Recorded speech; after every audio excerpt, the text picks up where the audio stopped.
अस्सलाम वालेकुम एवरीवन, उम्मीद है आप सब खैरियत से होंगे। अच्छा जी, आज हमारा political science western political thought में लेक्चर नंबर 15 है। आज हमारे तमाम के तमाम वेस्टर्न फ़िलासफ़र कंप्लीट हो जाएंगे।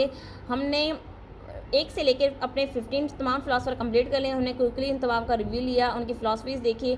आज सबसे लास्ट में हमारे पास है इमानुएल कांत। तो कांत क्या कहते हैं?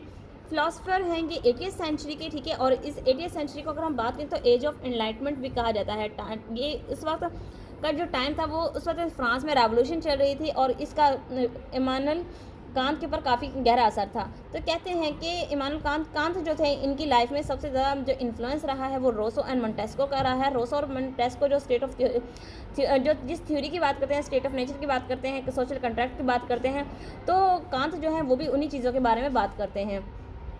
मोंटेस्को एक और थ्योरी देते हैं सेपरेशन ऑफ पावर की। तो जो कांत हैं वो भी टोटली इनके साथ एग्री करते हैं कि सेपरेशन ऑफ पावर होनी चाहिए।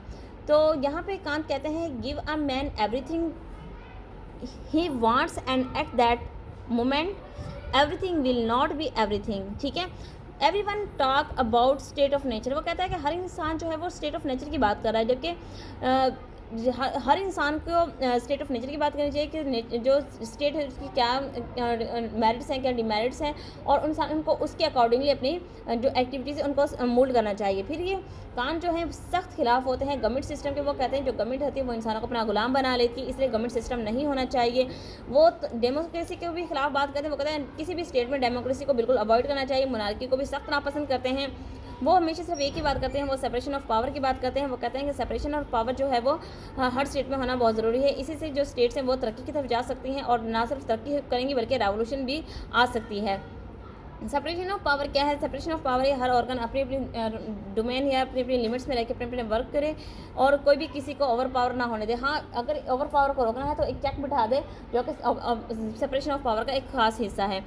नेक्स्ट कांत कहते हैं कि ये ग्लोबलाइजेशन की फेवर करते हैं कांत, क्योंकि ग्लोबलाइजेशन ये वॉर्स के सख्त खिलाफ होते हैं। कांत कहते हैं कि वॉर्स नहीं होनी चाहिए, और जो इंटरनेशनल राइवलरी वो भी नहीं होनी चाहिए। इंटरनेशनल रिलेशन जो खराबी, उन चीज़ों को भी नहीं होना चाहिए। क्योंकि पूरी दुनिया एक ग्लोबल विलेज की तरह रहे, आपस में ग्लोबलाइजेशन को प्रमोट करे, पीस को प्रमोट करे, और प्रॉस्पेरिटी को सामने रखे, और इकॉनमीज़ को डेवलप करे। तो जो इमानुएल कांत हैं वो बात करते हैं ग्लोबलाइजेशन की, और ग्लोबलाइजेशन में वो हमेशा पीस की बात करते हैं।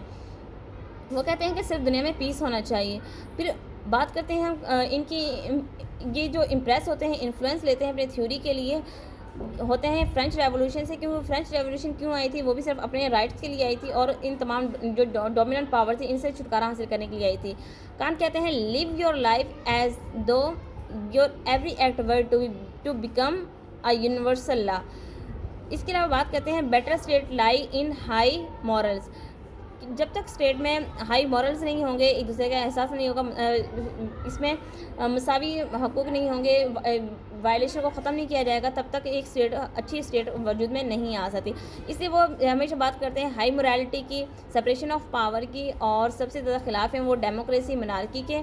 और इसके अलावा वो बात करते हैं सोशल कंट्रैक्ट की और स्टेट ऑफ नेचर की। तो ये थे इमानुएल कांत, जिनके बारे में हमने डिस्कस किया, जो कि हमारे लास्ट वेस्टर्न फिलोसफर थे। इंशाल्लाह नेक्स्ट वीडियो लेक्चर मिलेंगे नए टॉपिक से। तब तक अपना ख्याल रखिएगा। जज़ाकल्लाह, अल्लाह हाफ़िज़।